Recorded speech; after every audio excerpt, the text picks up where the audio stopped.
everybody, and welcome to this latest episode of Pantsuits and Lawsuits. I am Arizona Attorney General Kris Mays. And I'm Michigan Attorney General Dana Nessel. And we thank you for tuning in today.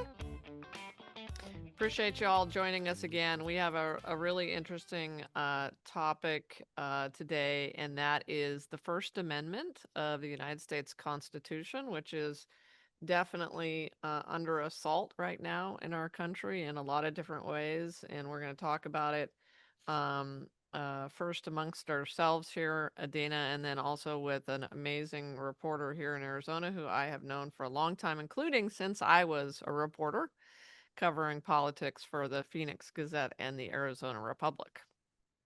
Yeah, and I think obviously you bring a unique perspective to this, not just, of course, as an attorney and an attorney general, but somebody who's a former journalist.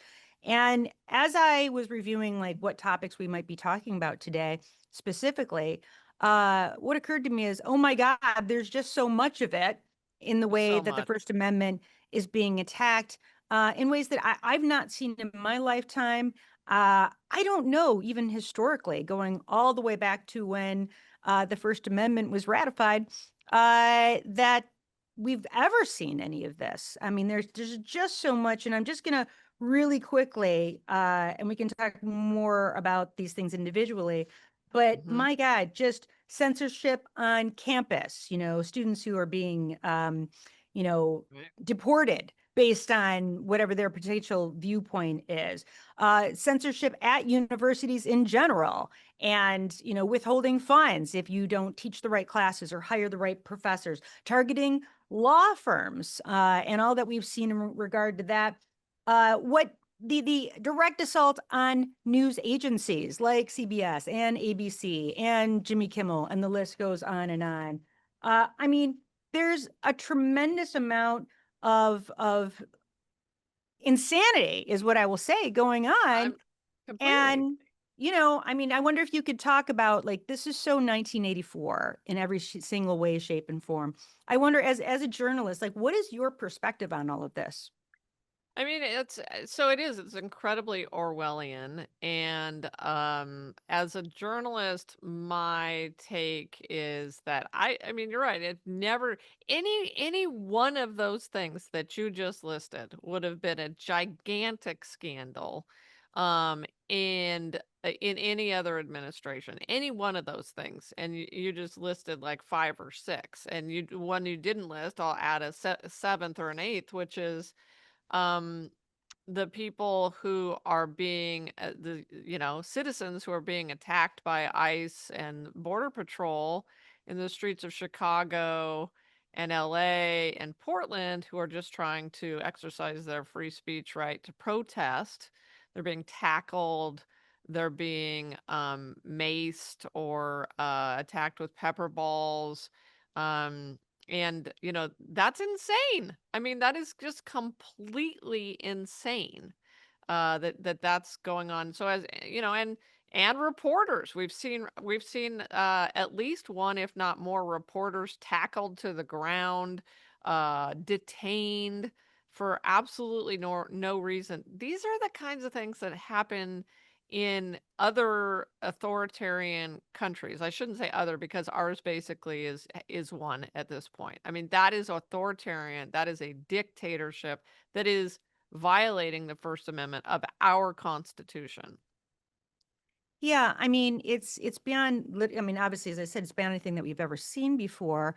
What's so strange about it? Oh, and we forgot to mention a few other things. What just happened at the Pentagon, Right. where, Pete Hegseth, the Secretary of War, not really Defense, is the name actually of that agency. You can't just rename an agency like that, but he Nope. did. And telling reporters what they could or could not report on and how they could report or not report. So much so that nearly every single media outlet refused to sign this pledge to not be real reporters. And now you're just not going to have media coverage of what's happening at the Pentagon at a time when we need it more than ever. Yeah, I mean, they're blowing up boats and literally murdering people in the Caribbean right now, and engaging in extrajudicial killings, aka murder, and doing all kinds of weird things like trying to intimidate the officer corps, firing admirals and generals, and telling reporters how they're supposed to report, what they can report, who they can talk to, who they're allowed to talk to. And, you asked me as a former journalist, like, you don't do that. You don't allow no one. I mean, you file lawsuits over things like that, over efforts like that to exert control over the media and to exert control over um and to violate the First Amendment. So, Yeah, yeah, even there's that's another one. going back to when they kicked the AP off the press corps because they refused to capitulate in calling the Gulf of The Gulf. Mexico the Gulf of America. I mean, it was just insane. Like, you can't make this stuff up, except for that it is so scary. And when you look Yeah, now, you're actually seeing these news outlets. I know there's been a lot of right. discussion about like what's happened to CBS, right? Yes. And how you are replacing what were long-standing and respected media institutions with, basically state propaganda, uh, as just like they have in Russia and they have in many other countries where reporters are not allowed to be truly independent. They're beholden to the administration and they have to report in a way that is favorable to the administration. Yeah. And it's interesting you mentioned that because at first, when all of that was happening, I thought to myself, okay, this is really bad. This is um, for Trump to be filing lawsuits against major media outlets like ABC, the Stephanopoulos lawsuit, or, threatening other lawsuits. I thought, okay, yeah, but they're not gonna capitulate. They're not gonna change what they do. They'll pay I guess, they'll pay it out. I had hoped that they wouldn't, but I don't know about you. I've started to see and notice anchors and reporters holding back in ways that I'm fairly certain they wouldn't. We're also starting to see people either be fired or pushed out. I think I saw just yesterday that John Dickinson from CBS, or is it Dickerson? But anyway, long-standing anchor and reporter at CBS leaving.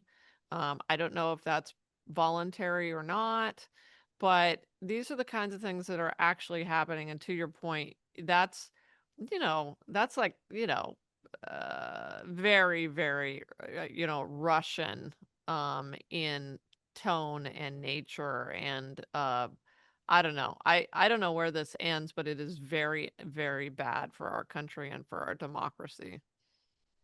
Yeah, sometimes I'll watch certain news programs and think, I wonder how much longer this particular program is going to continue to be able to just say what they want, irrespective of how unfavorable it is to Donald Trump and to the administration. I mean, you look at even things so ridiculous like when the news came out about the 50th birthday book for Jeffrey Epstein and how the president had a contribution, I guess, R or X rated illustration, along with some unflattering things that he said that seemingly connected him to many of Epstein's illicit and illegal activities, depending on how you read that. And immediately there's Trump suing the New York Times. Yeah. And it's like there, and then here it is. Then weeks later or months later, we actually see this exact same illustration that we had heard about. And you have to imagine that the New York Times, if they're going to write something like that, they understand like they better be Oh, accurate, because if they're not, they really are going to invite an enormous lawsuit. But the fact of the matter is, the Trump administration doesn't care. He'll just sue no matter what. That's his MO, and it has been his entire life. right. This is not Right. new. It's just new Right. to us that we have a president who is engaging in this kind of activity. Yeah. Well, the other thing we haven't talked about it yet today, but he's also put out this sort of compact that he wants universities to sign. I think 10 or 12 universities he's trying to get two of our universities out here to sign the compact. It's got all sorts of conditions on it. Again, probably very violative of the First Amendment, violative of other constitutional provisions. But yeah, it's a very sweeping, seemingly very orchestrated effort to silence his critics. And I want to add to that, Dana, and I'm sort of very acutely aware of this because I've got a lot of friends still in journalism, although fewer and fewer because journalistic institutions are already under duress and because of frankly social media, and so many newspapers are just going away. They're folding. Radio stations the same. Television stations are also local television stations are under financial stress, and so we're seeing fewer and fewer, less and less local reporting already. And then if you heap on top of that the fact that you've got Donald Trump trying to essentially um, control or commandeer or destroy national media outlets, it's really dangerous. And man, I mean, this is a race against time. We've talked about this before, a race against time to get to 2028. Well, and then it gets worse because if you're saying, okay, people aren't watching regular news outlets anymore, they're looking at social media. Well, then what do you have Trump do? Trying to control who owns various social media platforms. So it's bad Right. enough, of course, that you have Elon Musk who took Yep. control of Twitter and turned it into X, and the algorithms are such that you are seeing things that are from a slanted point of view. But then it was Trump himself that arranged the TikTok deal to make Yeah. sure that the new owners of TikTok were people who, again, would be sort of subservient to the president and his viewpoint, so that the algorithms can be controlled, so that people are Right. only seeing things that are more positive for him and negative for his adversaries. And Yes. so it's like the perfect storm if you have an electorate, if you have a public that cannot be well informed, because we now have decimated the media, the traditional forms of information that people would get, then that is how you have a public that is not as outraged as they otherwise should be, because they don't never know what the true story is, and oftentimes probably don't even know at all that there is another side to Yeah. many of the stories, or what the truth is. I guess it's interesting, and going back to what you said early on, and that this is so widespread. This attack on the First Amendment is so widespread in terms of the number of institutions that are impacted. Because you started out by you listed the law firms, right? You listed. We talked about the universities. We talked about the Pentagon press corps. We talked about um students. And um I guess my question is, and some have been good about standing up to this, right? Some of the law firms have stood up against it, and I think they've been rewarded by clients for doing that, but some have not. And some universities have stood up against it and some have not. Some media outlets have done a better job of standing up against it. I would say the Wall Street Journal and the New York Times have not capitulated, which I think is interesting. But can the weaker outlets, especially the more local outlets, can they stand up against it? The Jimmy Kimmel situation that you mentioned, well, that took a huge public backlash to back Brendan Carr and the FCC and Trump off of that, right? And the actual uh, media outlet, right? So I don't know. I don't know. I don't. I My question to you would be, how do we stand up to this? Because as AGs, we're not necessarily first in line to do that lawsuit or to do that work, right? Those are private institutions or in some cases public universities. How do we get through Well, this, Dana? what I said to some of the universities here in Michigan is band together, right? We Yeah. know that it feels like an impossible situation for them because they're looking at enormous funding losses. Yeah. And even if they're going to win those cases in court, in the meantime, while they're not getting that funding, they're having to lay off hundreds of people, to terminate programs that they've had in place sometimes for decades and decades. And a lot of them just don't want to go through with that because they know how detrimental it is to their universities, but band together. And I've said this to you, we have a lot of Big Ten schools here in Yeah. Michigan. And as you know, the Big Ten is no longer the Big Ten. It's like the Big 50 or something. But if they all I came think did we I did together, we all joined, I think. Yeah, yeah, it's we have. I can't even keep track anymore. But the thing is, if they all banded together and said, "You attack one of us, you attack yeah. all of us, and we are each going to fight back, and we're going to do it collectively," then you could do something about it, Mhm. and you'd win. You'd be successful. But you continue. This is an ongoing conversation that we've had for months and months now. Is that the more that you capitulate, the more that you engage in appeasement, the more and more that Trump and his administration is going to try to get. And it'll never stop. And the only Yeah. way to defeat a bully is to stand up to him. Yeah. Which is what I think that's exactly right, and that's what I found so interesting about the Jimmy Kimmel situation, which was there was a pain threshold, a pain point at which, the Trump administration and the media outlet, and I'm spacing on who was the Was outlet. Disney, ABC. Thank you. Right, because I was gonna cancel my Hulu subscription over that, but, did ultimately didn't have to, I guess.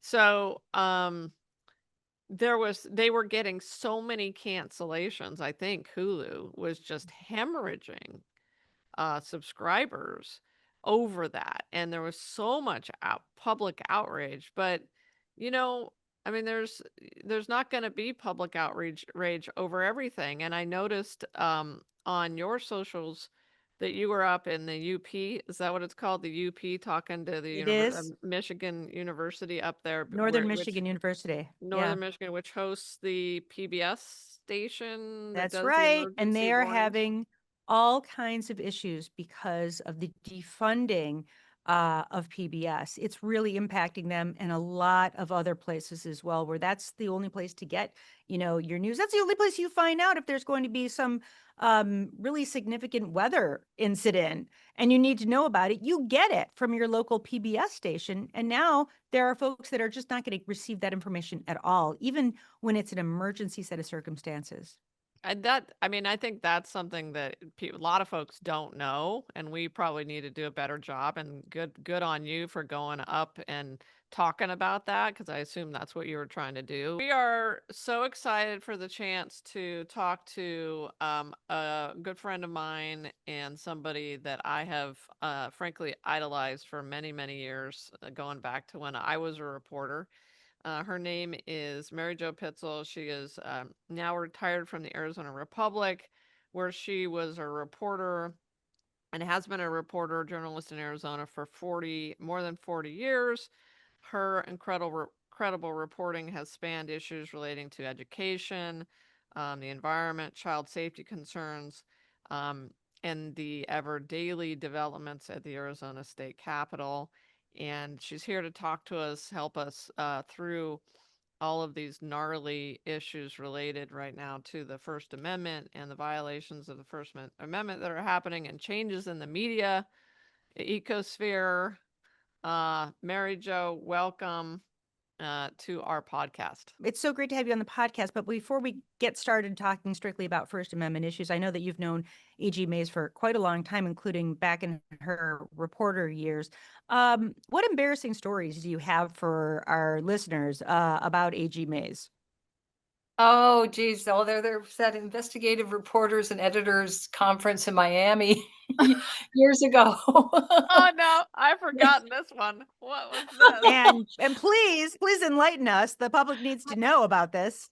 I think I just remember Chris and, 2 other colleagues, not moi, lolling out on a lawn with cigars and, and probably a little bit of, liquid beverages. Maybe a little alcohol and cigars. Yeah, that I did, Dana. At one point, I smoked a couple cigars. Not many, but yes, that's Oh my true. God. Is that There. the most embarrassing story you have about her? I mean, Yeah, did yeah, she did she throw up on John McCain or something? I mean, don't we have anything?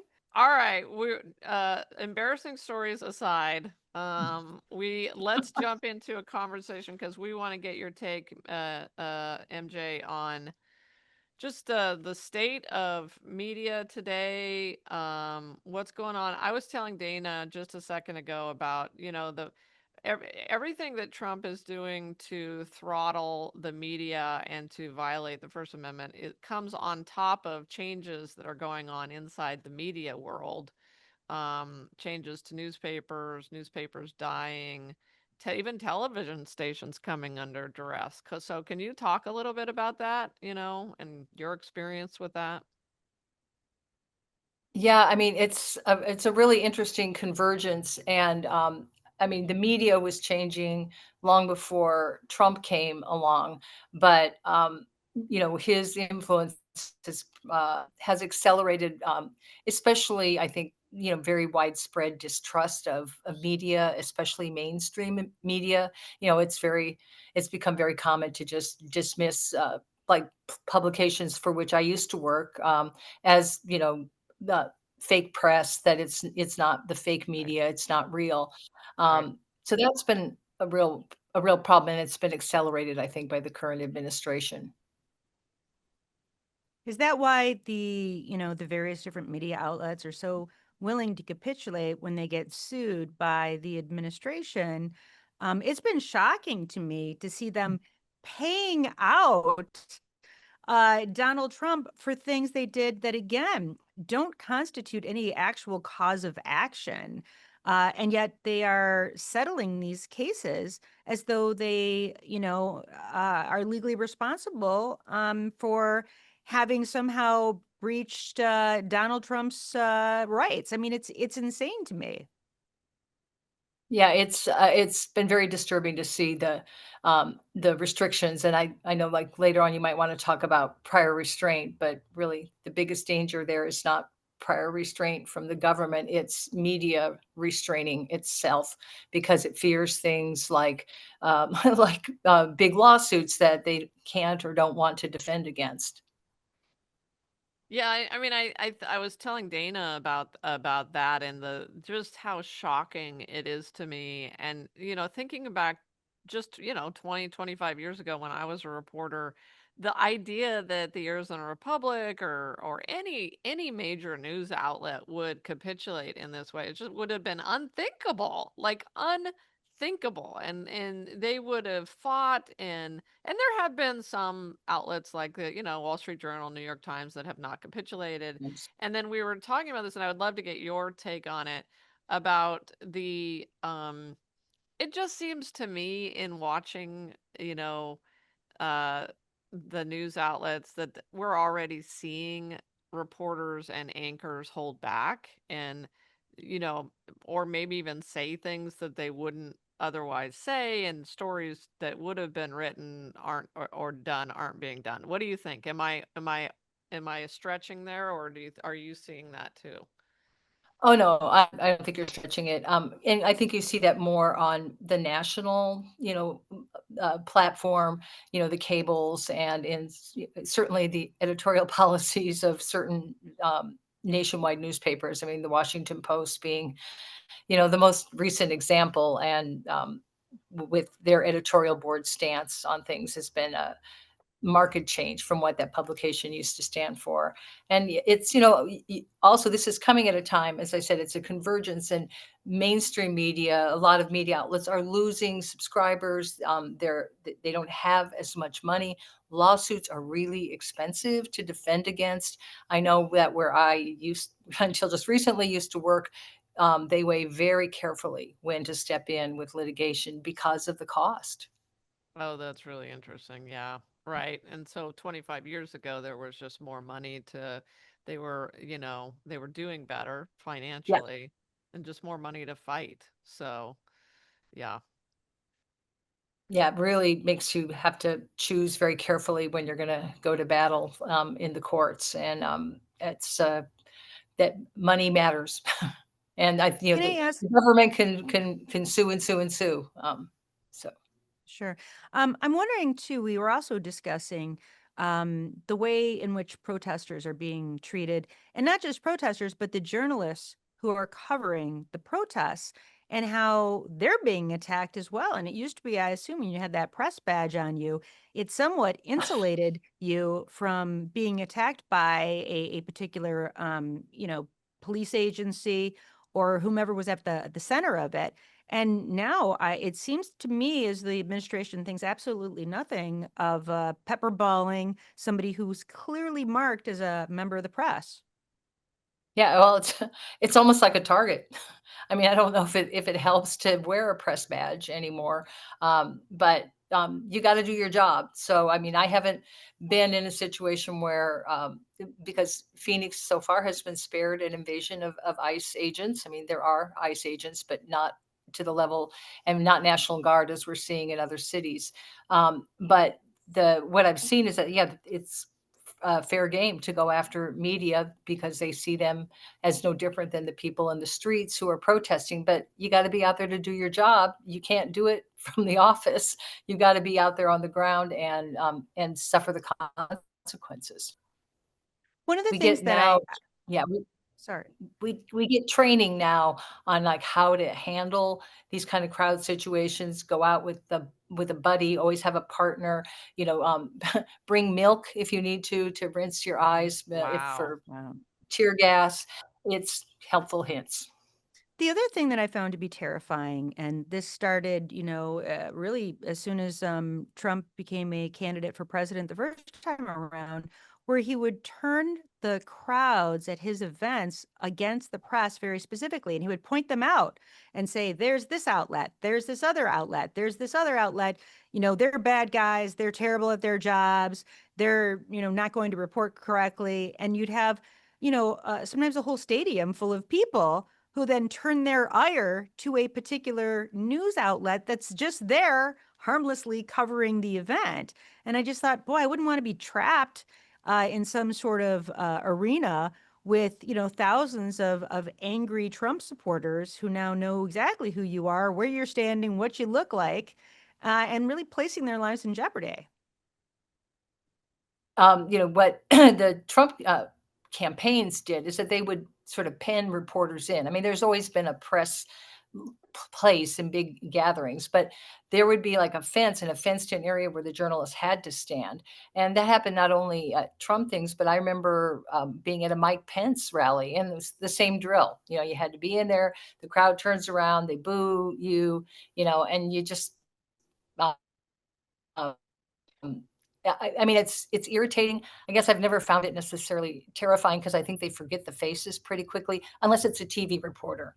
Those are Yeah. the easier marks. Well, and I remember talking, Mary Jo, to some TV reporters, local TV reporters during I think it was 2020, around the 2022 and 2024 timeframe. And I think they were the ones that were probably most at risk because people do know who they are. And then I understand that many of the outlets were starting, or some of them, news outlets were starting to send their crews to Trump events in unmarked vans so that people wouldn't know that they were news crews, which is really interesting to me. But But now, how do you know if they're not ICE?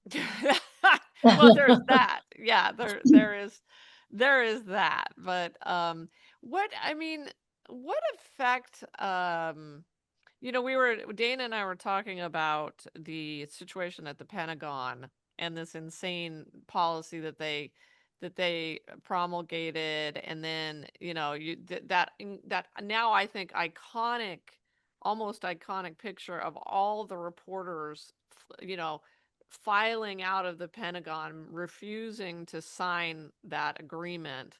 about what they can and can't cover. What can you tell us, like, what the impact of something like that is on actual reporting, when you can't cover from the place that you're supposed to cover from?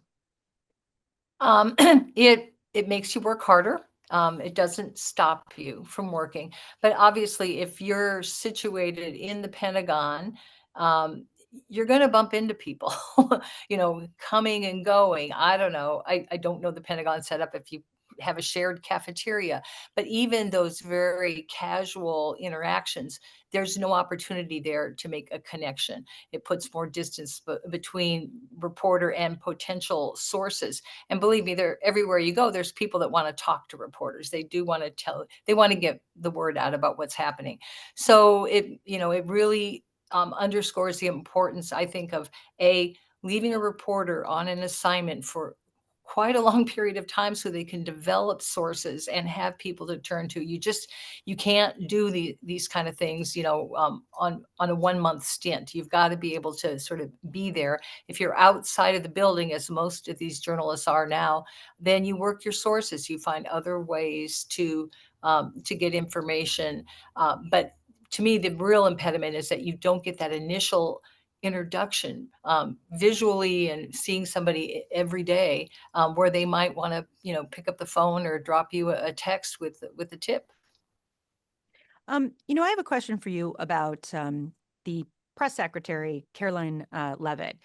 Uh, her behavior has been fascinating to me. Most recently, her exchange, I believe, with a Huffington Post reporter, where the reporter, I believe, asked, like, what made you decide to have this next meeting with Russia and Ukraine in Budapest, which had a lot of significance for various different reasons. And then her response was, your mom, in terms of who made the suggestion. That was her actual, like, she, in speaking to reporters, a very serious question, whose decision was it? And she said, basically, your mama. And Yeah. I remember thinking, like, is that part, like, I've never been to journalism school, so maybe I'm misreading the situation. It seemed highly unprofessional to me, but again, I have no formal training in this area. Well, I mean, I will say that, snark from presidential press secretaries is not unheard of. It's happened before, and it happens. Again, for the journalist, the importance is how you respond to that. I mean, you've got to persist with the question, because that's not an answer, and it's disrespectful. But you've got to sort of soldier on and hopefully get back to Levitt, and press her for a more a more coherent answer. But I mean, I don't know, snarky press secretaries, are on the rise. And I think, again, what we see on the national level, a lot of that's empowered by the permission structure from the Trump administration. The media is the enemy. Yeah, and I think also, there for Carolyn Levitt or Pam Bondi when she was testifying, if you want to call it that, in front of the Judiciary Committee, their audience is an audience of one, right? I mean, it's Donald Trump sitting in the Oval Office, and um, but I mean, Pitzel, and I call Pitzel Pitzel because we go back so far, but Yeah. um, I when I see those, and maybe Dana touched on this, but when I see those press conferences now, um, in the press room at the White House, which, by the way, for the first time in my life, I got to visit when I was an AG. So it was so interesting. I don't Hmm. know if you've been in there, but it's very small. It's really interesting. It's very small, but um, when I see the media that they now have credentialed, and they are and that they basically now almost exclusively take questions from, it's like I don't know where these people came from. They're all right-wing media. They're not actual real media outlets. And then maybe they'll let ABC News or some actual journalists, professional journalists ask one question. I mean, what is that? And what is the impact of that? Yeah. And I will say, even during the exchange, you'll see it's not just Carolyn Levitt, but it is also the president when he's talking to reporters, where he just openly insults the reporter during the course of what is oftentimes a very valid, legitimate question. Yeah, well, media gets beat up a lot of times. I mean, and we can be irritating. Our job is to ask questions, sometimes inconvenient questions, and to be persistent. But yeah, this seems like a new level. I think the bigger concern, as like we saw with the Pentagon, I think the Pentagon said that after they issued this new policy that you can work in the building if you sign this statement that you'll basically only write about our press releases. It's ushered in a whole new era of journalists, and they are all from the right wing. I don't know if I can think of any of them, any names of these media outlets, Right. but it's going to One dilute. American News signed on, right? So they Okay. were the only I don't outlet that I guess somebody had heard of. Well, You weren't know, there some, well, and yeah, there were like Turkish, like, I mean, they're like outlets for foreign governments, Right. that it's like, what is that? Right. So, that kind of, again, this all goes with, we want to get our message out, from the administration, and we don't want contrary questions. And pray to God that does not happen with the White House briefing room. It's important to have, those voices in there, even if you're going to get a response that's insulting. Even if you don't get called on, you can at least be there to, shout out the questions and raise a ruckus if necessary. But that actually sort of serves the administration's ends if you raise too much of a ruckus. Yeah. There is a certain amount of decorum that needs to be kept, but it limits, again, it underscores the importance to have. You got to work things from the outside. A long time an editor told me, you can work a story two ways. You can work from the inside and get to know all the insiders, or you can work it from the outside. And sometimes coming in from the outside is the best way to go. Interesting. I'm Yeah. curious, what your thoughts are on independent media. I mean, is that and on social media, sort of YouTube shows and influencers, that seems to be, and the balkanization of media, which really is putting pressure in its own way on mainstream media or large media outlets. But is that part of the answer, though? Is that they can't throttle, but maybe they can by having social media companies owned by these right wing sort of billionaires. But what are your thoughts on that? Like, is that where we're headed? Is independent or nonprofit media outlets? Well, I don't know where this is all going to land, but I do think the balkanization will continue. And we have a proliferation of platforms, with audio and video and Substack. And, we still print the news on paper and drop it in people's driveways. That still happens sometimes, and digital. So there's so many places to go to get news that it really takes Right. some work and some discernment to figure out where you're getting, the real deal. Like, if you're getting all your news off of Twitter, or X, sorry, it's a sad day. And likewise, if you're getting all your news off of Blue Sky, I mean, sometimes reading, sitting down and reading something that goes for more than like two paragraphs, is Right. really helpful to be an informed citizen. Can you just tell our viewers a little bit about that, the change in journalism in terms of what you have to do, the fact that, I mean, now you're doing podcasts, you're doing video, you're not just writing stories anymore. You're literally being asked to do everything. Yes, yeah, it really changed from when I came in as a baby reporter. My job was to, write a story. I did write on a computer. Typewriters were passé by then. And you wrote the story. You went out and reported and wrote a story. Editors edited it and put headlines on it. Well, over the years that changed. We had to write stories, and we would have to do stand-ups on TV, and then we would have to do blogs, and then start taking your own pictures. That's where iPhones really, came in handy and led to a reduction of professional photographers in news outlets. And yes, then do podcasts and do an audio sit down. And we have I'm not at the Republic any longer, but the newspaper has a studio where Mhm. we can make our own films. You've been Mhm. on it, Kris. Yeah. um, I know. I remember thinking, how surreal is this that Pitzel and I are in this little studio and this thing used to be like a freaking closet, I think. But, yeah, yeah. there's You just know, so what many. Yeah, we even have to write the headlines on our own stories, which Mhm. it maybe isn't a bad thing, but then you can't blame the editor for a bad, somebody But headlines.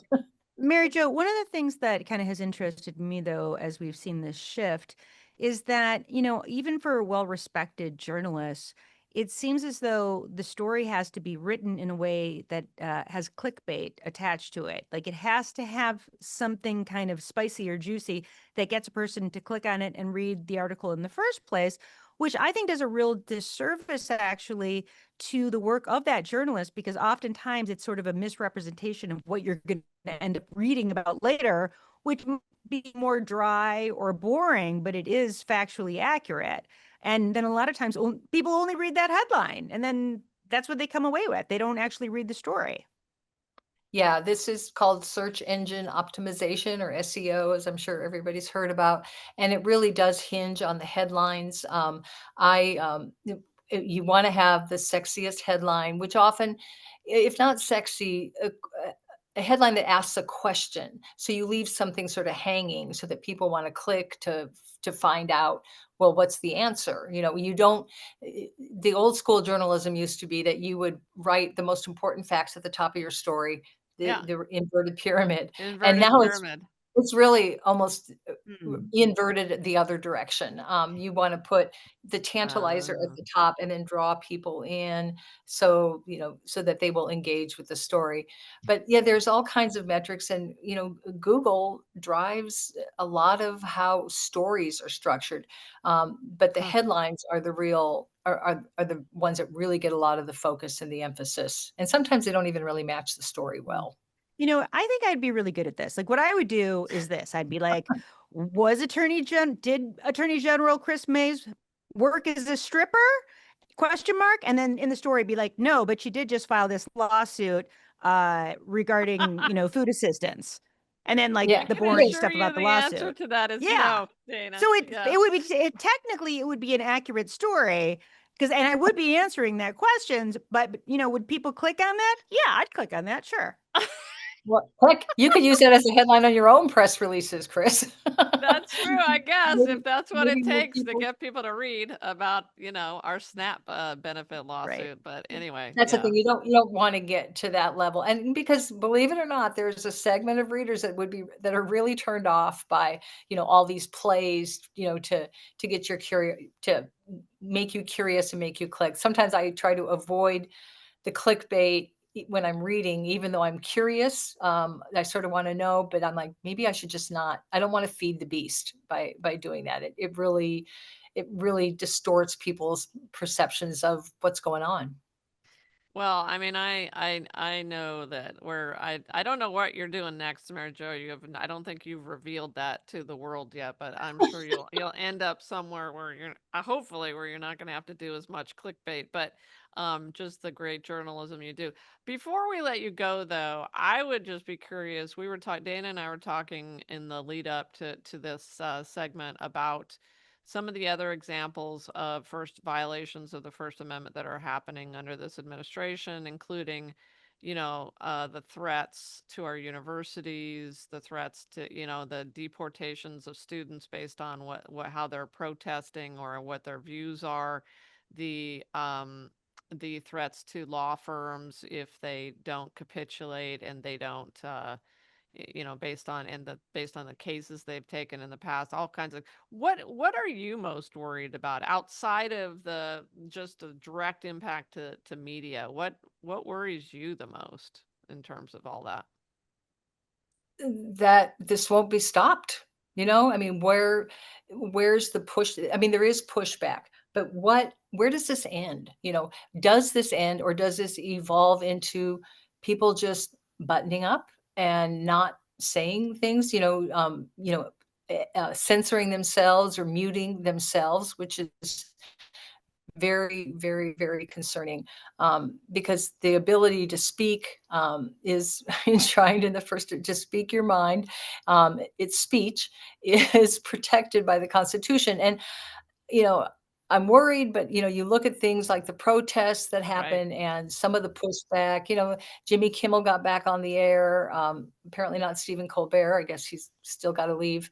But that's the bigger concern, is that people will just sort of lose their voice, and or like institutions such as journalism publications censoring themselves and saying, maybe we just better not go with this story because we really can't afford, we can't afford the hit what we're going to take, and that's very, very scary. Just today, in furtherance of this lawsuit that we've referenced a few times now involving SNAP benefits that many of the Democratic AGs are involved in, we were looking to do a press conference at a food bank because we also wanted to get their perspective and what they're seeing and what their concerns and fears are. And we found that many food banks did not want to host this press conference, even though this is an utter tragedy for them on an epic scale in terms of the number of people who are going to go without food. Obviously a big story, obviously very much affecting those food banks. They did not want to be in the center of a story about what was going to happen in regard to people going hungry. And that's their whole job. Like, they're there to serve hungry people who can't afford to eat another way and obtain their food from from other sources. And that to me tells you everything, right? That's the sort of self-censorship that happens, and that's, if that becomes pervasive, that's very, very scary, because then the control is all with, in this case, the government, and that is not healthy for our society. Yep. Well, I'll end it on a positive note, and it's something, it's on Yeah. something that or less depressing note, but it's something that you mentioned, Pitzel, which is the protests. And I attended, I know Dana did as well, the No Kings protest over, I guess, last weekend now, or a couple weekends ago, and I think Dana and I have done all of them. The one I went to had 15,000 people at the Capitol, where you have worked most of your career, Mary Mhm. Jo, at Wesley Bolin Plaza, and 15,000 people. And so the people, and I just think are not going to back down. So let's hope we can all work toward that goal of standing up for our Constitution, especially the First Amendment. Yeah, Well, I in think that really, the words, sorry, I was going to say, in the words of United States House of Representatives Speaker Michael Johnson, bring it, sister. He said that about me, Mary Jo, but yes, badge of that's honor. right. Yeah, on the Grijalva case. Yes, Uh, on Grijalva. Yeah. I mean, and really where all this is leading, ultimately is the courts. I mean, it's in the courts, but it's all getting up to the Supreme Court. And that's the big, big question mark that I think everybody's waiting to see what's going to happen. Um, but in the meantime, yeah, people are still going to be protesting. They're still going to be, exercising their First Amendment rights. I think it's dicier for corporate interests, whether it be a newspaper or a food bank or a broadcast network. But we are in, and that's why I keep saying I'm really not retired. I'm just like on a sabbatical, and I just can't quite leave the arena. There's Arizona's so damn interesting. How can you walk We away? can't afford to have you leave, Pitzel. So I can't wait till your return. And we appreciate you joining us on Pantsuits and Lawsuits to explain to us and to everybody how journalism is working today and how we can get through this together. So thank you so much for being on with us. It's great to see you again. Yeah, it's Yeah, great to it's speak great with to both meet of you. you. Well, thanks everybody for joining us for this episode of Pantsuits and Lawsuits. We appreciated having you.